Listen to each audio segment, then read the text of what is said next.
Alors, tuto de prise en main de la calculatrice Casio sur les stats à deux variables. Le sujet a été celui présenté dans les vidéos du tableur. Donc nous avons des années et un montant qui évolue en euros. On cherche à savoir combien on va avoir en 2010. Donc, pour faire cela, on va dans le menu stats de la calculatrice graphique. J'ai déjà rentré les valeurs pour gagner un peu de temps. Et on va lui demander donc de tracer un graphique pour avoir notre nuage de points. Donc on lui demande un graphique. Obligatoirement, vérifier que dans le paramétrage qui est 7, tout soit bien réglé.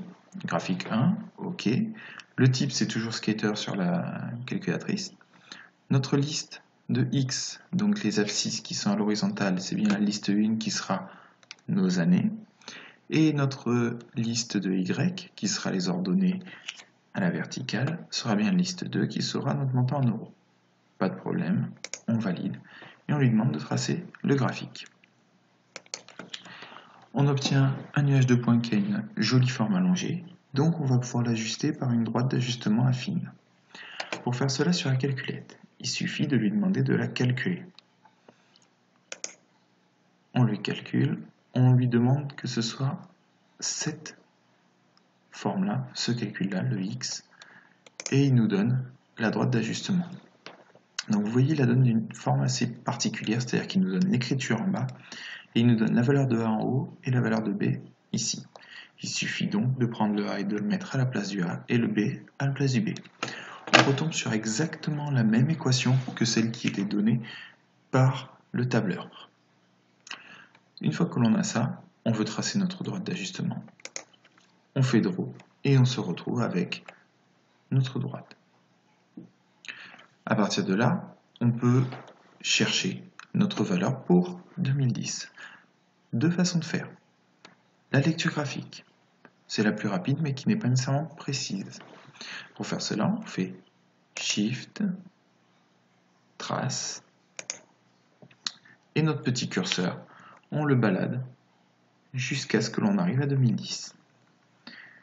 Alors, il se trouve que dans ce mode, on peut être vite bloqué. Dans ce cas-là, pas de souci. Vous refaites Shift, et cette fois-ci, vous allez lui demander de faire un zoom. Et pour aller en arrière, donc pour agrandir, vous faites un zoom out. Il vous dit un point central, pas de problème, je valide, et je vois que ma courbe a été agrandie. Dans ce cas-là, je peux reprendre ma trace, et je vais me balader jusqu'à arriver en 2010. Et la valeur la plus proche, elle est entre ces deux-là, c'est pour ça que je vous dis que ce n'est pas précis. Mais vous voyez qu'on est entre 32,85 et 33,12. Donc on est aux alentours de 33, ce que l'on avait trouvé tout à l'heure. Pas de souci.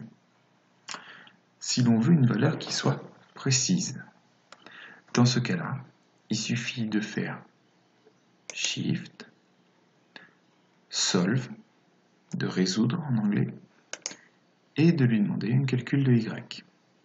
Ok, il nous dit sur cette droite, pas de problème, je valide. Il me demande ma valeur de X. Je lui demande que je la veux en 2010. Je valide et il me trouve 32,97 et on est bien aux alentours de nos valeurs que l'on avait trouvées sur le tableur et les valeurs que l'on attend. Pour répondre à la question en quelle année on aura une somme supérieure à 35 €, dans ce cas-là, on reste sur une lecture graphique.